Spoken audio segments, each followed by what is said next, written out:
नमस्कार। वैदिक बार्ताয় আপনাদের সুস্বাগতম।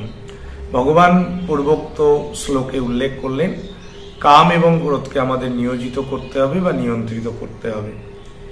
সমস্ত অনর্থের মূল এবং মানুষকে অনিচ্ছা সত্ত্বেও পাপে প্রবৃত্তকারী শত্রু যে কাম তা বলা হয়েছে। তাতে প্রশ্ন আসে যে এই কাম মানুষকে কিভাবে পাপে প্রবৃত্ত করে। এইবার ভগবান ধীরে ধীরে তার পরবর্তী শ্লোকগুলিতে তার উত্তর রাখছেন।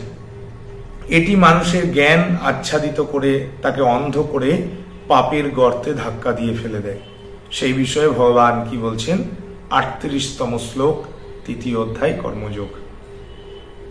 38তম শ্লোক। ভগবান উবাচ, ভগবান বলছেন, ধ্রুমিণাব্রিয়তি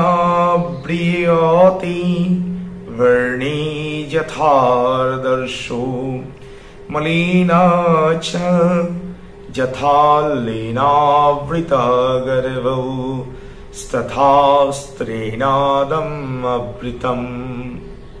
সুন্দর ব্যাখ্যা রাখলেন। ভগবান বললেন, ধ্রুমের দ্বারা যেমন অগ্নি, ময়লার দ্বারা যেমন দর্পণ এবং জরায়ুর দ্বারা যেমন গর্ভ আবৃত থাকে, তেমনি কাম দ্বারা জ্ঞান আবৃত থাকে। অর্থাৎ খুব বাস্তব। আগুনকে ঢেকে রাখে ধোঁয়া। আমরা দেখেছি কিভাবে ধূম ও বহ্নিকে ঢেকে রাখছে। আবার দর্পণ, ময়লা তার উপর তাকে দর্পণকে ঢেকে রাখছে। দীর্ঘদিন যদি আপনি দর্পণ ব্যবহার না করেন, তার উপর যদি ময়লা পড়তে শুরু করে, তাহলে কি হবে? সেই দর্পণ কিন্তু আপনার প্রতিচ্ছবি বা প্রতিবিম্ব আর আপনাকে দেখাবে না। ঠিক একই রকম গর্ভস্থ, মানে আমাদের গর্ভ, বিশেষ করে এই প্রাণীকুল সৃষ্টির যে মূল নির্যাস, মূল সৃষ্টির উৎস, সেই গর্ভও কিন্তু আবৃত থাকে জরায়ু দ্বারা। সুতরাং কামই হলো মল, বিক্ষেপ এবং আবরণ। এই তিনটি দোষে পরিণত হয়ে মানুষ জ্ঞান দ্বারা আচ্ছাদিত হয়ে রাখে। জ্ঞান, এখানে ধূমের স্থানে বিক্ষেপ ধরতে হবে। ধূম যেমন চঞ্চল হলেও অগ্নিকে ঢেকে রাখে, তেমনি বিক্ষেপ চঞ্চল হয়েও জ্ঞানকে ঢেকে রাখে। কারণ একাগ্রতা বিনা অন্তরের জ্ঞান শক্তি প্রকাশিত হতে পারে না, তা দমিত হয়ে থাকে। ময়লার স্থানে, যেমন আমি আগেই বললাম, ময়লার স্থানে যেমন মল দোষযুক্ত হয়ে থাকে, অর্থাৎ একটা দর্পণ ময়লা জমে গেলে তাতে যেমন প্রতিবিম্ব আর আমরা দেখতে পাই না, তেমনি পাপের অন্তঃকরণ মলিন হলে তাতে বস্তু অথবা কর্তব্যের প্রকৃত স্বরূপ প্রতিফলিত হয় না। তাই মানুষ সঠিকভাবে বিবেচনা করতে পারে না যে আমার কি করণীয় উচিত। জরায়ু স্থানের আবরণ বুঝতে হবে।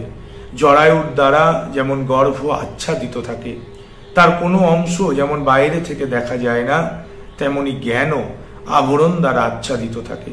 যার অন্তর অজ্ঞানের দ্বারা মোহিত থাকে, সেই ব্যক্তি নিদ্রা ও আলস্য সুখে আবদ্ধ হয়ে কোনো কিছুর চিন্তা ভাবনা করতে প্রবৃত্ত হয় না। এই কাম মানুষের অন্তরের নানা প্রকার ভোগের তৃষ্ণা বৃদ্ধি করে এবং তাকে বিক্ষিপ্ত করে দেয়। নানা পাপ করিয়ে অন্তঃকরণ মল দোষ রূপের বৃদ্ধি করে। নিদ্রা, আলস্য এবং বৃথা কর্মাদিতে সুখ বৃদ্ধি করিয়ে মানুষকে সর্বতভাবে বিবেক শূন্য করে দেয়। তাই এখানে ভগবান বলছেন, এই কামকে, যে জ্ঞানকে আচ্ছাদিত করে রাখছে কাম, সেই কামকে আমাদের বশীভূত করতে হবে বা কামকে আমরা যাতে নিয়ন্ত্রিত করতে পারি। কাম যদি, দেখুন, আমি আবার আপনাদের অনুরোধ করব, অনেকে বলেন আমরা কাম, ক্রোধ, লোভ, মোহ, মদ, মাৎসর্য, এই যে ষড়রিপু, একে আমরা বর্জন করেছি। এটি সর্বৈব মিথ্যা। জীবদ্দশায় বিশেষভাবে আমি যদি বলি, কাম বর্জন সম্ভব নয়। কাম শব্দের অর্থ যাহা তৃপ্তি তাহাই কাম। আপনি আপনার ইন্দ্রিয় দ্বারা, বাহ্য ইন্দ্রিয় এবং অন্ত ইন্দ্রিয়ের দ্বারা আপনি যাহা তৃপ্ত হবেন, যাহা থেকে তৃপ্তি পাবেন, তাহাই কাম। আপনি একটি ফুল দেখলেন, গোলাপ দেখে বললেন, বাহ কি সুন্দর, এখানেও আপনার কামনা লুকিয়ে আছে। আপনি কিছু খাবার খেলেন, রসগোল্লা, বাহ খুব সুন্দর মিষ্টি, বাহ কি খেলাম, সেখানেও কাম। অর্থাৎ যাহা দ্বারা আপনি তৃপ্ত হবেন, তাহাই কাম। কাম কেবলমাত্র তৃপ্তির উৎসস্থলের বস্তু।